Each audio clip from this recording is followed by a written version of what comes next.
Hi guys, you're welcome back. So I want to talk about the murder of Mr. Michael Usifu Abaga, who is the CEO of Super TV Network. It's a telecommunications company.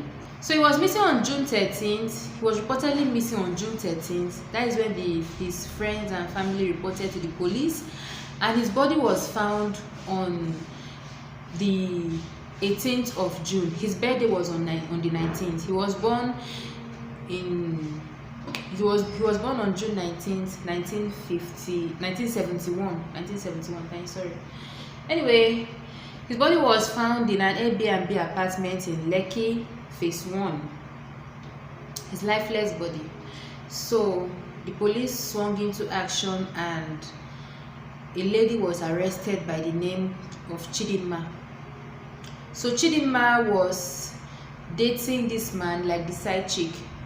This man is a married man, although he has been separated from his wife for 2 years.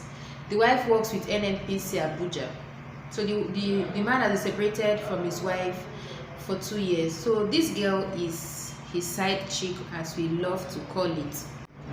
So after her arrest, the police got to find out that she was actually the one that lodged into the hotel in Lekki Phase 1, and she did that with a fake driver's license which carried the name Mary Johnson. So it's possible the man did not even know that her real name was Chidimma. The license carried the name Mary Johnson. Secondly, she did not use her phone number. She used an international number. So all this seems kind of premeditated, as if she knew what she wanted to do, because why didn't she use her real name and why didn't she use her real number? Okay, from her confession yesterday, she said that they had smoked and taken drugs, and that initially the man had sex with her and she was not happy with the sex. So when she took the drugs, that she kind of felt sleepy, and that was when she stabbed the man in the neck. And the man struggled, and then she grabbed the knife and stabbed the man again. Okay, so after that she changed her clothes. Maybe she even had a bath, but she changed her clothes and then left the premises. Okay, she took the man's iPhone and the man's ATM and withdrew some amount of money from it. Some people say she withdrew 380,000 naira. Some people say she withdrew 5 million naira. I don't really have the information on that right now. Anyway, she left and maybe she went to hide, and the police, the Nigerian police really tried. They were able to find her, maybe through her ATM pin, because she was one that through her ATM, because she was the one that lodged into the hotel. So I think they used that information in tracking her. Now, by the time they went to her house to arrest her, the father resisted the police from arresting her because he did not believe that his child will commit such an offense. And which father would? So that's why it's really important. I'm sorry to say this, but it's very important for us as parents to always check the activities of our children, especially those of them in secondary school and university. It's good to check their phones, make sure, don't say they are big children or they are big girls because they've gone into the university. It's good to check, like let there be a little check, so that they will know that they cannot just do what they like. Anyway, the father was trying to protect the daughter, resisting arrest, and the father was arrested. Now people are saying that the girl, she's a 21 years old girl that people are trying to show her sympathy. I cannot relate, because at 21 she is an adult.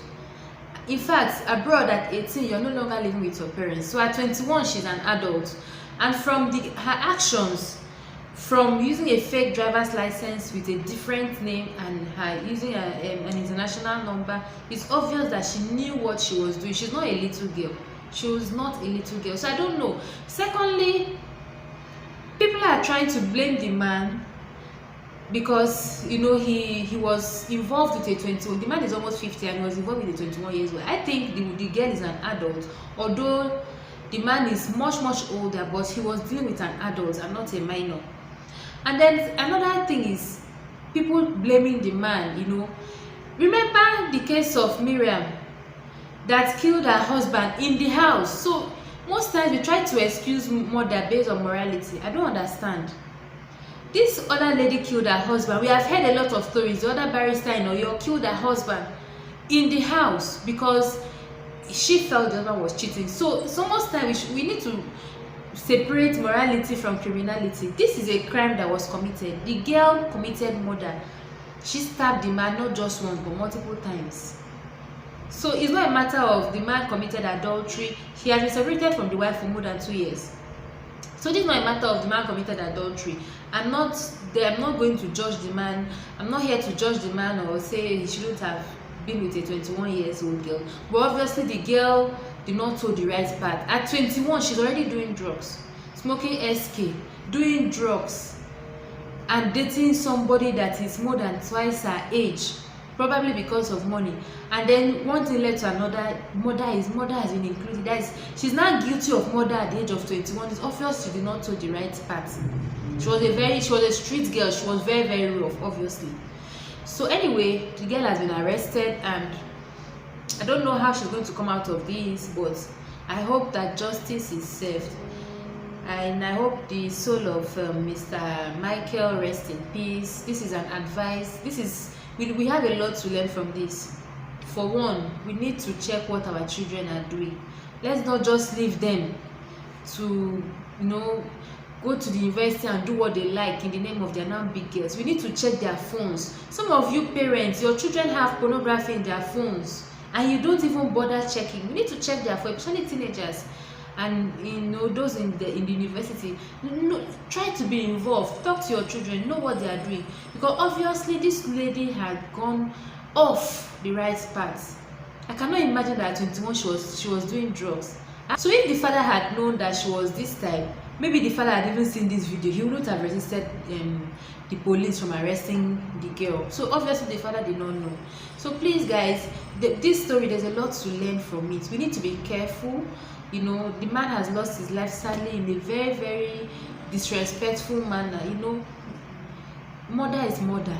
I just hope that all parties in this story learn, and we too, we need to learn from this story. Let us try to raise our kids right.